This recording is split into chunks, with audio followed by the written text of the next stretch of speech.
नमस्कार दोस्तों, एक बार फिर से आप सभी का एग्ज़ाम T20 चैनल में स्वागत है। जो भी बच्चे review officer, assistant review officer या फिर PCS एग्ज़ाम के लिए प्रिपरेशन कर रहे हैं या किसी भी वनडे एग्ज़ाम के लिए प्रिपरेशन कर रहे हैं, उन सभी के लिए सीरीज़ चल रही है और इसमें हम लोग इंडियन ज्योग्राफी को कवर कर रहे हैं। कुछ क्लासेस इसमें हो चुकी हैं, उसके आगे की क्लासेस को कंटिन्यू कर रहे हैं।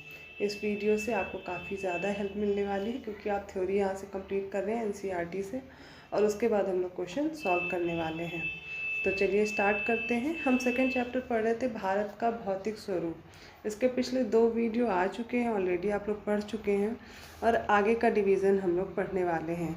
जब हमने पहले डिस्कस किया था तो उसमें हम लोगों ने पढ़ा था कि भारत का जो विभाजन है, भौतिक विभाजन है, वो हमने 6 पार्ट में किया हुआ है, ठीक है। या फिर आप बोल सकते हैं नेचर ने खुद ऐसे डिवीज़न बनाए हुए हैं जिनको हम लोग पढ़ रहे हैं। आगे की बात करते हैं। जैसे कि पहला डिवीज़न की अगर हम लोग बात करें तो हिमालय पर्वत श्रृंखला हमने पढ़ी है, उत्तरी मैदान पढ़े हैं, प्रायद्वीपीय पठार पढ़ लिए थे। ये 3 पार्ट हम लोग पढ़ चुके थे। बाकी के 3 पार्ट हमें पढ़ने हैं, जिसमें भारतीय मरुस्थल है, तटीय मैदान है और द्वीप समूह को आज हमें पढ़ना है, कंप्लीट करना है। तो चलिए स्टार्ट करते हैं। मैप में ये 4th पार्ट आपको लिखा दिख रहा होगा, भारतीय महामरुस्थल। ये देखिए 4th पार्ट जो लिखा हुआ है, अरावली के आप पश्चिम ये वाला एरिया देखेंगे तो ये भारतीय मरुस्थल में आता है, ठीक है।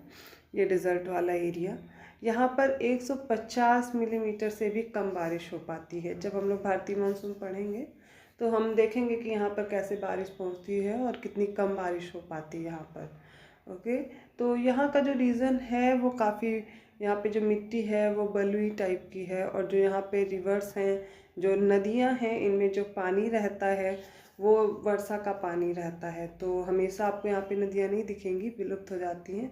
जो लूनी नदी है वो यहाँ की सबसे लंबी नदी है, ठीक है। यही आगे हम लोग पढ़ने वाले हैं। भारतीय मरुस्थल, अरावली पहाड़ी के पश्चिमी किनारे पर थार का मरुस्थल स्थित है।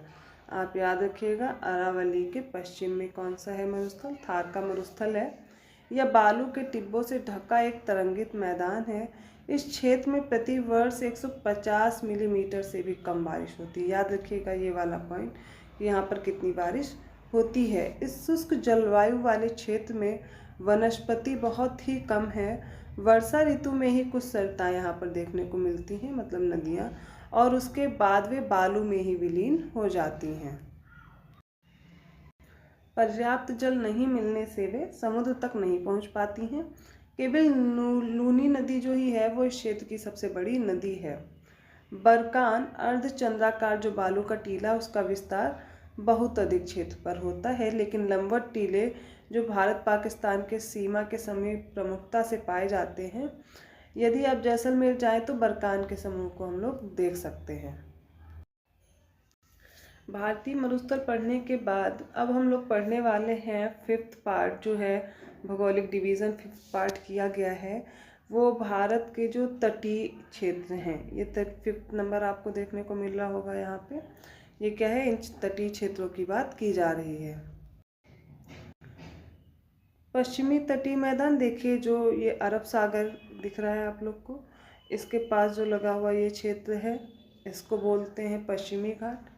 और ये वाला जो रीजन है ये कहलाता है पूर्वी घाट। एक मिनट में कलर चेंज कर दूँ तो आप लोग को अच्छे से दिखेगा। तो पश्चिमी घाट और ये रहा पूर्वी घाट।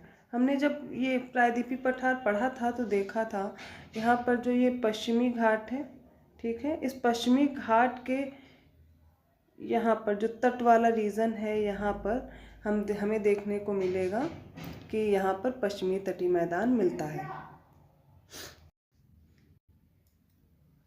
देखिए पश्चिमी घाट जो है वो ऊंचा है, और उसी के नीचे देखिए इसका कुछ जो तटीय भाग है ये पानी में डूबा हुआ है।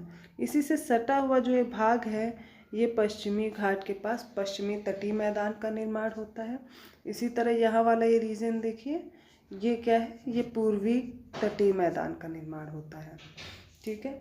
यहाँ पर आप देखेंगे ये तट हैं, इसमें जो सबसे ऊपर बात करेंगे, यहाँ पर मुंबई और गोवा के पास वाला डिवीज़न, ये वाला भाग, फिर इसके बाद और फिर ये है ये। तो जो सबसे ऊपर का भाग है, यहाँ पे देखिए कोंकण तट लिखा हुआ है, आपको दिख भी रहा होगा। ये है कोंकण वाला भाग, ठीक है। ठीक इसके बाद आ जाएगा, ये देखिए यहाँ पर मालाबार तट, ठीक है। इन दो भाग में डिवीज़न है, कन्नड़ तट भी यहीं पे मिलेगा। अब अगर पूर्वी घाट की हम बात करते हैं, तो पूर्वी घाट में जो पहला डिवीज़न है आप देखेंगे तटीय भाग में, ये कहलाता है उत्तरी सरकार तट, ठीक है। और ये जो नीचे का भाग है, ये देखिए कोरोमंडल तट कहलाता है। इन्हीं के नाम से हम इनको जानते हैं। अब यहाँ पर देखेंगे, यहाँ पे हमने पिछली क्लास में डिस्कस किया था कि सिर्फ नर्मदा और जो तापी रिवर्स हैं, ये ढाल के विपरीत बहती हैं और अपना पानी कहाँ गिराती हैं, अरब सागर में। लेकिन इसके अलावा जो नदियाँ हैं वो मेनली किधर अपना पानी गिराएंगी, वो बंगाल की खाड़ी में आती हैं, क्योंकि यहाँ से ऊंचाई से आएंगी तो इनका वेग बहुत ज़्यादा होता है। जैसे कृष्णा हो गया, कावेरी हो गया, गोदावरी रिवर हो गई, ऐसे ही वेल्लार और महानदी, ऐसी बहुत सारी इधर रिवर हैं, वैगई वगैरह, जो यहाँ पर आकर के बंगाल की खाड़ी में अपना पानी गिराती हैं। लेकिन आप देखेंगे जितनी भी पूर्वी घाट पे हैं या पूर्वी तटीय मैदान के पास आपको देखने को मिलेगा, सभी नदियाँ ज़्यादातर अपने डेल्टा का निर्माण यहाँ पर करती हैं, ठीक है। क्योंकि यहाँ पर आकर के उनकी स्पीड बहुत स्लो हो जाती है, ढाल बहुत कम है, अपने साथ जितनी भी मिट्टी वगैरह बहा कर लाती हैं वो यहाँ पर इकट्ठा करती हैं, जिसकी वजह से यहाँ पर डेल्टा का निर्माण होता है। लेकिन जो पश्चिमी घाट में या जो अरब सागर में जो भी अपना पानी गिराती हैं नदियाँ, वो एस्चुरी का निर्माण करती हैं। एस्चुरी का मतलब जब भी ऊंचाई से पानी आकर के गिरेगा तो यहाँ पर देखेंगे आप गहरे गड्ढे की तरह पानी में ही एक आकृति का निर्माण करेगा, और इसी को हम एस्चुरी नाम से जानते हैं। तो याद रखिएगा कि जो पश्चिमी घाट में जो नदियाँ अपना पानी गिराती हैं अरब सागर में, वो एस्चुरी बनाती हैं, और जो पूर्वी तटीय मैदान में आकर के नदियाँ अपना पानी बंगाल की खाड़ी में गिराती हैं, वो सभी क्या करती हैं, डेल्टा का निर्माण करती हैं। अब जब हम लोग पोर्ट के बारे में पढ़ेंगे, बंदरगाहों के बारे में पढ़ेंगे, तब हम देखेंगे दो तरह के बंदरगाह होते हैं, एक प्राकृतिक होते हैं और कृत्रिम होते हैं। यही कारण है यहाँ पर जो पश्चिमी घाट के पास जितने भी पोर्ट पाए जाते हैं, ज़्यादातर वो क्या होंगे, प्राकृतिक होंगे, नेचुरल पोर्ट होते हैं। लेकिन यहाँ पर जो डेल्टा और इन सब की जो मिट्टी इकट्ठा रहती है, यहाँ पर एक आदर्श सोच लीजिए एक स्थान नहीं मिल पाता है जहाँ पर आकर के पोर्ट, यहाँ पे शिप बड़े बड़े आकर के रखे जा सके। इसलिए यहाँ का जो प्लेस होता है, यहाँ पे आर्टिफिशियल पोर्ट बनाए गए हैं, ठीक है। ये चीज़ें आगे हम और डिस्कस करने वाले हैं, पहले हम अपने पॉइंट पे ही आते जो हम पढ़ रहे हैं। 5th डिवीज़न है हमारे प्रायद्वीपीय मैदान, और उन्हीं को हम लोग पढ़ने जा रहे हैं। तो आप अच्छे से याद कर लीजिए कि पहला जो उत्तरी भाग का पार्ट है, जो पश्चिमी घाट में जो उत्तरी भाग है उसको कोंकण कहते हैं, मध्य भाग को कन्नड़ कहते हैं, और लास्ट में मालाबार तट आ जाता है। लेकिन बंगाल की खाड़ी में क्या है, विस्तृत मैदान चौड़ा एवं समतल है बंगाल की खाड़ी के साथ। उत्तरी भाग में इसको उत्तरी सरकार कहते हैं, जबकि दक्षिणी भाग में क्या कहते हैं, कोरोमंडल तट के नाम से जानते हैं। ये दोनों पार्ट आप बहुत अच्छे से याद कर लीजिए। अब जो बड़ी नदियाँ हैं, जैसे महानदी है, गोदावरी है, कृष्णा, कावेरी, इस तट पर विशाल डेल्टा का निर्माण करती है। चिल्का झील, आप लोग चिल्का झील के बारे में जान लीजिए कि ये सबसे बड़ी लगून लेक है। अब ये किस स्टेट में है, किस राज्य में है, ये आप मुझे कमेंट करके बताने वाले हैं। इससे रिलेटेड इन्फॉर्मेशन आप मुझे कमेंट बॉक्स में कमेंट कीजिएगा। जो चिल्का झील है वो पूर्वी तट पर स्थित एक महत्वपूर्ण भूलक्षण है। अब आगे जो हम पढ़ने वाले हैं, लास्ट डिवीज़न जिसको बोल रहे हैं, तो आप देखिए अब हमें क्या करना है, द्वीप के बारे में पढ़ना है। भारत में जो द्वीप हैं, वैसे तो बहुत सारे द्वीप हैं, जो मेनली हमें पढ़ना है। पहले अगर हम बात करेंगे तो ये है लक्षद्वीप, छोटे छोटे द्वीपों में विस्तारित है, और ये अरब सागर में स्थित है। याद रखिएगा किस में है, अरब सागर में है, ठीक है। जो अंडमान निकोबार, ये आप देख रहे हैं एक सिख डिवीज़न यहाँ पे फैला हुआ है। ये क्या है, अंडमान निकोबार, ये भी छोटे छोटे द्वीपों में स्थित है, छोटे छोटे द्वीप हैं, और इसको अंडमान निकोबार द्वीप समूह के नाम से जानते हैं। और ये क्या है, बंगाल की खाड़ी में स्थित है। और एक और जानकारी आपको देना चाहूँगी कि जो अंडमान निकोबार द्वीप समूह है, ये हिमालय का ही ऊपरी भाग है, क्योंकि हिमालय जब तीखा मोड़ लेता है, आप देखेंगे अरुणाचल प्रदेश और म्यांमार से होता हुआ जब ये नीचे डूब गया है, उसी का थोड़ा थोड़ा भाग ऊपर निकला हुआ है, और उसी को ही हम अंडमान निकोबार द्वीप समूह के नाम से जानते हैं। और म्यांमार में इसे अराकान-योमा के नाम से भी हम जानते हैं। तो लक्षद्वीप हो गया पहला जो द्वीप हमें पढ़ना है। इसका जो शासकीय क्षेत्र है, जो राजधानी है, वो कवारत्ती है। छोटे छोटे आइलैंड में बटा हुआ, पहले से लाका द्वीप के नाम से भी जानते थे, तो आप याद रखिएगा। यहाँ पे और भी जब हम अंडमान निकोबार द्वीप समूह को पढ़ेंगे तो जो हमने भारत का दक्षिणतम बिंदु पढ़ा था वो भी देखिए यहीं पे पढ़ा था। जो अंडमान निकोबार द्वीप में जो कार निकोबार है उसका सबसे लास्ट पॉइंट है, जहाँ पर क्या मिलता है आपको, इंदिरा पॉइंट मिलता है, जो सबसे दक्षिणतम बिंदु है भारत का। ठीक है, अब यहाँ पर दो आइलैंड है, एक अंडमान द्वीप है, नीचे निकोबार द्वीप समूह है। ठीक है, और यहाँ पर आपको याद रखने वाली जो बात है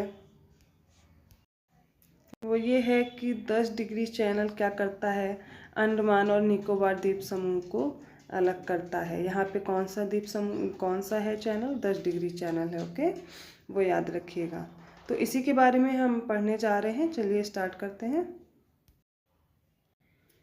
केरल के मालाबार तट के पास स्थित लक्षद्वीप की स्थिति को बताना है, वो तो हम लोग देख चुके हैं। द्वीपों का यह समूह छोटे प्रवाल द्वीपों का बना है। आप ये याद रखिएगा, अगर आपसे पूछा जाता है भारत का कौन सा ऐसा द्वीप है जो प्रवाल भित्ति से बना है, तो वो कौन सा है, लक्षद्वीप है।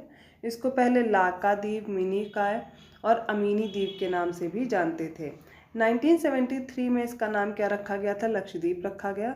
ये 32 वर्ग किलोमीटर के छोटे से क्षेत्र में फैला है। कवारत्ती जो क्या है, इसकी प्रशासनिक मुख्यालय है। इस द्वीप समूह पर पादप तथा जंतु के बहुत से प्रकार पाए जाते हैं। पिटली द्वीप, जहाँ मनुष्य का निवास नहीं है, वहाँ क्या है, एक पक्षी अभ्यारण्य भी आपको मिल जाएगा। अब बात करते हैं बंगाल की खाड़ी में। तो आप देखेंगे बंगाल की खाड़ी में उत्तर से दक्षिण की तरफ फैले द्वीपों की श्रृंखला की ओर ध्यान देंगे तो अंडमान निकोबार द्वीप समूह है। यह द्वीप समूह आकार में बड़े, संख्या में बहुल तथा बिखरे हुए हैं। यह द्वीप समूह मुख्यतः दो भागों में बांटा गया है। उत्तर में आप देखेंगे अंडमान तथा दक्षिण में कौन सा है, निकोबार है। मैंने अभी आपको बताया जो 10 डिग्री चैनल है वो अंडमान को क्या करता है, निकोबार से अलग करने का काम करता है। यह माना जाता है कि यह द्वीप समूह निमज्जित पर्वत श्रेणियों के शिखर हैं। यह द्वीप समूह देश की सुरक्षा के लिए बहुत महत्वपूर्ण है। इन द्वीप समूहों में पाए जाने वाले पादप एवं जंतुओं में बहुत अधिक विविधता है। ये द्वीप विषुवत वृत्त के समीप स्थित हैं एवं यहाँ की जलवायु विषुवतीय है तथा यहाँ घने जंगलों से आच्छादित है। ठीक है, विभिन्न भू आकृतिक विभागों का विस्तृत विवरण प्रत्येक विभाग की विशेषताएं स्पष्ट करता है, परंतु यह स्पष्ट है कि ये विभाग एक दूसरे के पूरक हैं। अभी जो हमने इतने चीज़ों को पढ़ा है उसी के बारे में डिटेल्स दी गई हैं, आप आराम से पढ़ सकते हैं। ये विभाग एक दूसरे के पूरक हैं और वे देश के प्राकृतिक संसाधनों में समृद्ध बनाते हैं। उत्तरी पर्वत जल एवं वनों के प्रमुख स्रोत हैं। उत्तरी मैदान देश के अन्न भंडार हैं, इनसे प्राचीन सभ्यताओं के विकास का आधार मिला। पठारी भाग क्या करते हैं, खनिजों का भंडार है, जिसने देश के औद्योगिकरण में विशेष भूमिका निभाई है। अब तटीय क्षेत्र में आप देखेंगे क्षेत्र मत्स्य और पोत संबंधी क्रियाकलापों के लिए उपयुक्त स्थान है। अभी मैं पोर्ट का डिस्कशन कर भी रही थी आप लोगों से। ये हमारा सेकंड चैप्टर था जिसमें हमने क्या पढ़ा है, हमने भारत का भौगोलिक विभाजन पढ़ा है, जिनको 6 पार्ट में डिवाइड किया था। अभी हमने सिर्फ एक इंट्रोडक्शन लिया है कि 6 पार्ट में डिवाइड है। ठीक है, आगे अब इसी को हम लोग डिटेल में पढ़ने वाले हैं, पर उससे पहले अब हम क्या पढ़ेंगे, भारत का अपवाह तंत्र, ड्रेनेज सिस्टम जो है उसमें हम लोग नदियों को पढ़ने वाले हैं। इंडियन ज्योग्राफी आप पूरी कवर करने वाले हैं मेरे साथ, तो बहुत अच्छे से आपको ये क्लास समझ में आई होगी। आप और कोई जानकारी चाहते हैं तो आप नीचे कमेंट में मुझे लिख सकते हैं। कोई अपने सुझाव भी देना चाहते हैं तो भी कमेंट करके बताइएगा। अगर वीडियो अच्छा लगा तो आप और लोगों तक भी पहुँचाएँ, उन्हें भी हेल्प मिले। प्लीज़ चैनल को सब्सक्राइब ज़रूर करें और लाइक ज़रूर कीजिएगा। धन्यवाद।